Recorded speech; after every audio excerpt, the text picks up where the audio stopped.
to the Citizen channel and an up-to-date one. A lot of history stuff coming out on the channel at the moment, guys, so please check it out. But this is a look at something more modern as we look at our City boys in the Euros. We're up to match day 2, so I'm going to have a look at how they performed. I'll look at how they're doing, and I'll try and have a realistic roundup and comment on what other people are thinking as well in the newspapers and on social media. My views on it. I'll try and be honest. Overall, a pretty good showing from our boys, I think, generally, though England and Southgate's system stymie perhaps some of our talent, but generally away from England, we're doing pretty well, aren't we? Right, so we'll have a look at the games on match day 2. Just a quick shout out, there's something on screen there, guys, and in the description below. Just a great chance for you, a wonderful set of pens if you're an artist or you just want to use them like I do for writing notes and labels, etc. I don't think I'll ever buy another black pen again. My friends at Two Hands Stationery have got a special offer on there, guys. Just follow the link, put in the voucher, and the ridiculous price already of £8.49. It comes less than £7 for a great set of pens that'll last you quite a long time. Great value for money. They're getting a 4.4 out of 5 rating on Amazon, so don't just take my word for it. And I just think it's great value, so follow the links and put the voucher in on checkout and get them at a great price. Right, guys, back to the football, back to match day 2. Let's start at the beginning. 19th of June, Croatia 2, Albania 2. Seems a long time ago now. Of course, Kovacic and Gvardiol involved in this for us. One of the best games I thought, as not from a pure footballing sense, but for excitement. But there's been a few on match day 2. And Kovacic, despite a sterling second half performance in particular, couldn't inspire the win, unfortunately. Gvardiol played a little bit more defensive in this one, which I don't mind. I like to see him doing what he's supposed to be, a defender. We know he never gets that opportunity under Pep. So some of the ratings, the Sports Dunia website, Macho Kovacic, they give him 8 out of 10. He said, put Albanian defence under siege with his possession, but Kovacic never really had a chance to fire a proper shot. Well, it's probably a good job, he wouldn't score anyway.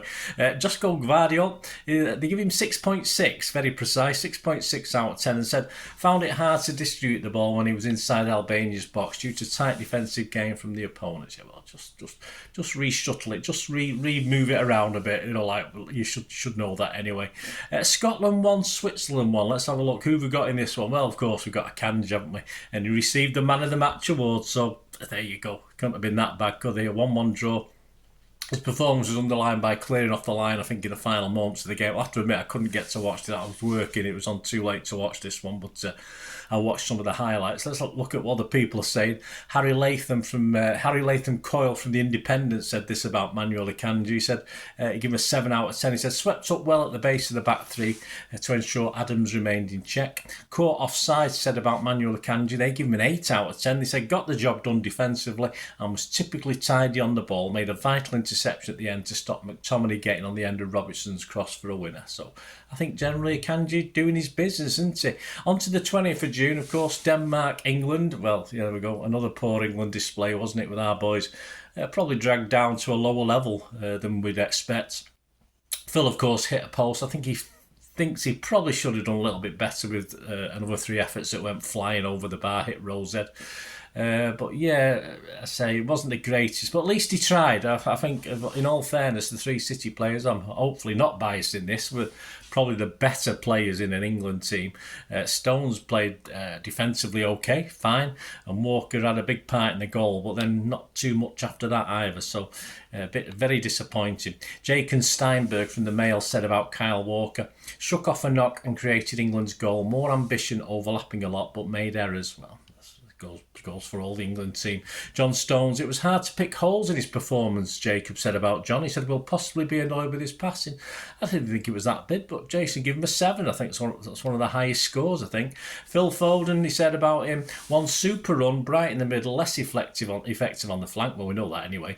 Hit the post from 25 yards and he gave him a 6. So might be worth a 6.5, I'm not too sure. About goal.com, what do they think? Well, they said about Kyle Walker, 7 out of 10. That's good. Scores highly for the role he played in creating the goal by mugging Christensen and guarded the right flank. Well, yes, I mean, a little bit of fortune, didn't he, in his final ball for that one, but never mind. John Stones, they only give a 5 out of 10. I mean, isn't it funny how people see things differently? You got a 7 out of 10 in the Mail, you got a 5 out of 10 from goal.com. who generally are being pretty fair with City players at the moment. But he got 5 out of the 10, and he said his passing was sloppy and still looked to be lacking sharpness. I don't think he come under any real stress at all, in fairness. Phil Foden, they give a 6 out of 10. I definitely think Stonesy probably played a little as good, if not slightly better than Phil generally. Better than against Serbia, they said, and was the only England player to create much danger. He hit the post and took the silly decision to shoot after a marauding run. Yeah, he should have fed Keane in there and let him take the blame. Kane in there and let him take the blame. A bit disappointed with Phil there when Kane was in a good position, yeah, but he got a 6 out of 10. On to Spain 1, Italy 0. Yeah, Rodri got himself a second booking and a little rest for the third game, I believe. But Spain have already qualified, so that's no big deal. And Italy really challenged Spain's dominance, I think, in this one, or movement to trouble Rodgers or Spain that much themselves. Goal.com said this about Rodri, give him 6 out of 10, not very generous again. Kept things ticking over in midfield and shielded the defence well. Picked up a second booking of the tournament, but victory means his suspension will come in the dead rubber versus La Rocha. I think you'll know who that is. 90 Minutes said this about Rodri, 8 out of 10. So there you go. Funny, 6 out of 10, 8 out of 10 from two different sources. It's a funny old game. Composed, elegant and unflappable. Exactly what we've come to expect from Rodri, with the only frustration being it will miss the clash with Albania due to suspension. Not that it matters anymore, given Spain have top Group B. So there you go. No problem on that one. 21st of June, not the most exciting sounding match, of course, but it perhaps wasn't as bad as the scoreline. Netherlands 0, France 0. No panic really for Aki at left back. It was part of defence that kept out France, but in fairness, France without Mbappe did lack that guile in front of goal to put it in. They were pretty. Although I'm not the biggest Mbappe fan, to be honest with you, but I'm probably alone in that. But Aki coped well with what French attacks there were. Most of the chances, not particularly anything to do with Aki not being at his best. But he was less of an attacking option as you'd expect than he was in his first game, which you'd expect anyway, because you have to be a bit more or less ambitious, I think, when you're playing someone like France, who are good on the attack and good on the break.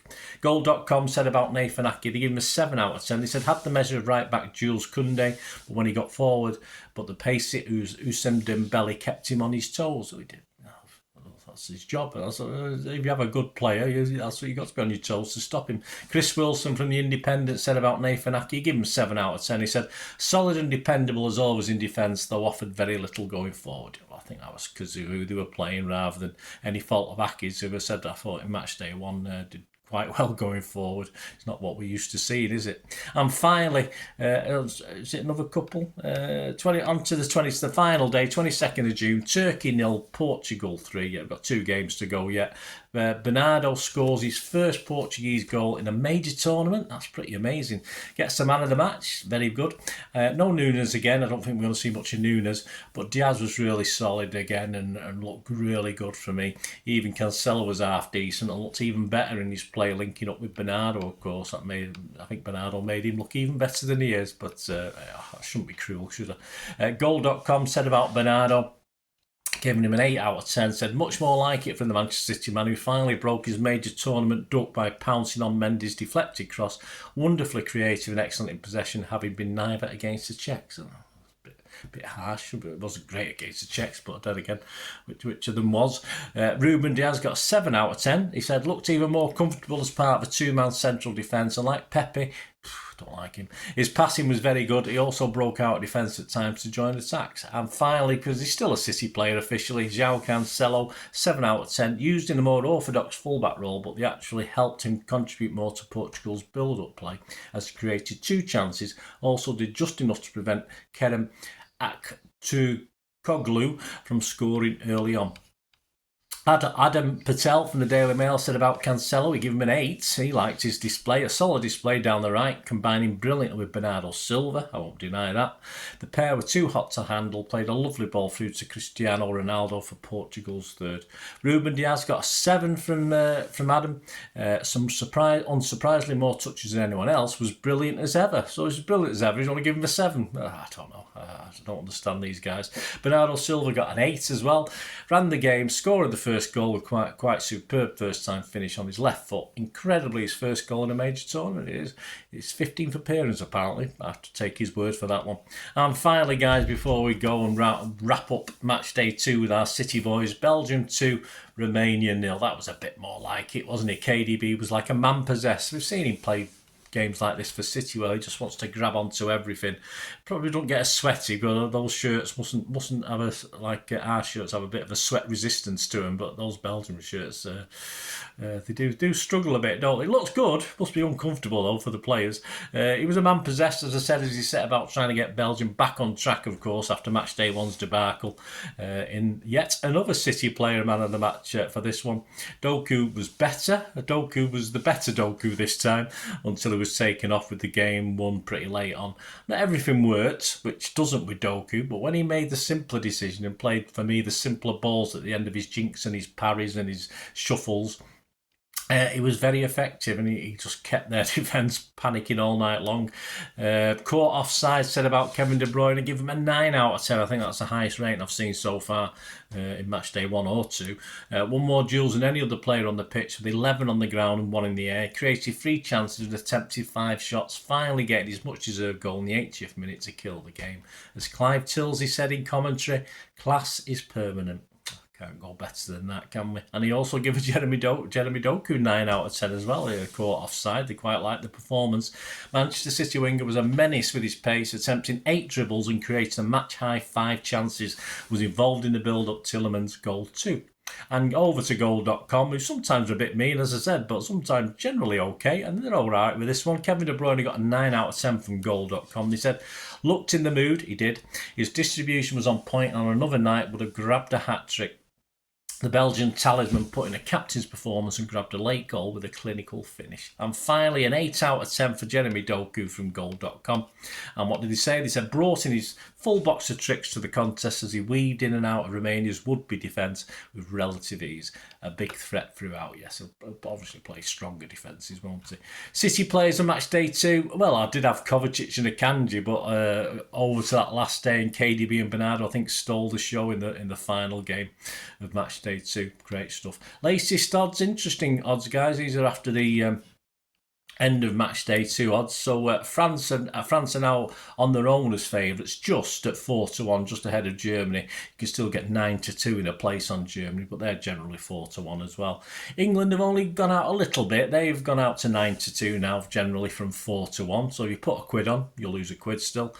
Spain are into 5 from 7-1. No surprise there. And Portugal into 6s from 7-1. So no surprises there. So there you go, guys. Hope you enjoyed this. Let me know your thoughts and views on our boys and how things are going in general. Great to have your opinions. And if you didn't get that link for those pens, guys, those black pens, superb value for money for artists or like me, people who just like to write notes and do various things. There'll be another chance for you to see that at the end of this. So get on board. Thanks for watching, guys. Until we meet again on match day 3, or you watch one of my history vlogs. I only ask one thing, don't I? Stay safe, everyone. Come on, City boys. Bye for now.